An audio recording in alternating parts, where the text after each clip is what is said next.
টেলিপাড়ায় শোকের ছায়া। হঠাৎ করেই সবাইকে কাঁদিয়ে না ফেরার দেশে চলে গেল পরিণীতা সিরিয়ালের প্রধান নায়িকা। বিস্তারিত জানতে ভিডিওটি দেখুন। পরিণীতায় পারুলের চরিত্রটি খুবই গুরুত্বপূর্ণ। দুর্দান্ত অভিনয় করছে পারুল চরিত্রে অভিনয় করছে অভিনেত্রী ঈশানী চ্যাটার্জি, আর উদয় প্রতাপ সিং রায়ান চরিত্রে অভিনয় করছে। সবাই পারুলের প্রশংসা করে। পারুল খুবই সাহসী, বুদ্ধিমান এবং সংযম। সব মিলিয়ে পরিণীতা ধারাবাহিকের মূল আকর্ষণ নায়িকা পারুল। নায়ক নয়, বরং দর্শকরা রীতিমতো তার শাস্তির দাবি তুলেছে। কেউ বলেছে রায়ানকে একটা ধাক্কা দিয়ে প্লট থেকে সরিয়ে দাও, আর কেউ তো সোজা সিরিয়ালের চিত্রনাট্যের কাছে দাবি জানিয়েছে পরিণীতার গল্প নায়ক ছাড়াই এগিয়ে নিয়ে যাওয়া হোক, তাহলেই হবে মুখ্য লাভ।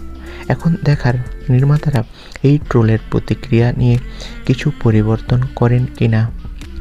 সামনেই সিরিয়ালে বড় ধরনের একটা ধামাকা আসতে চলেছে। সিরিয়ালের প্রধান আকর্ষণ পারুলের চরিত্রটি সামনেই মারা যাবে। মারা যাওয়ার পর গল্পে অনেক চমক আসবে। এরপর মডার্ন লোকে ফিরবে তোমাদের প্রিয় পারুলকে দেখে চমকে যাবে রায়ান। সামনে এরকমই টুইস্ট আসছে। তবে বন্ধুরা, একটা গুজব রটিয়ে দেয় যে বাস্তবে নাকি পারুল মারা গিয়েছে। বন্ধুরা, বাস্তবে পারুল সম্পূর্ণ সুস্থ রয়েছে।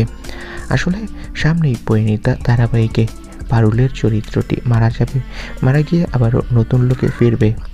বন্ধুরা, বাস্তবে পারুল সম্পূর্ণ সুস্থ রয়েছে। সামনেই সিরিয়ালে তার চরিত্রটি মারা যাবে। তোমাদের কার পরিণীতার পারুলের চরিত্রটি ভালো লাগে কমেন্ট করে জানাও, আর আমাদের চ্যানেলটি সাবস্ক্রাইব করে রাখো। ভিডিওটি দেখার জন্য সবাইকে অসংখ্য ধন্যবাদ।